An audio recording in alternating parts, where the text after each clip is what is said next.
This dish features cabbage that is cooked until tender and absorbs delicious flavors. It combines garlic, parmesan, and a hint of spice in a creamy broth, making it a great side for roasted meats. The recipe utilizes a classic braising method, allowing the cabbage to absorb rich flavors during a slow bake.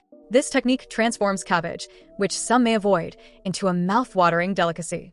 Cabbage is not only tasty but also nutritious, being high in fiber, which supports digestive health. It contains beneficial phytochemicals that help reduce inflammation in the body.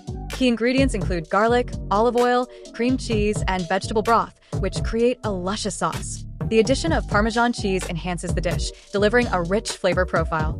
The cooking process involves browning cabbage wedges before mixing them with a creamy mixture of onions and spices. This layering of flavors contributes to the overall richness of the dish. After preparing the sauce, the cabbage wedges are baked until soft and the sauce has thickened. This method ensures that the cabbage is flavorful and has the perfect texture. The dish can be garnished with fresh parsley for added color and flavor. This meal pairs excellently with roasted chicken or pork, making it a versatile side dish. Storing leftovers is easy. They can be kept in the fridge for up to a week. Reheating in the oven ensures the dish maintains its deliciousness when served again.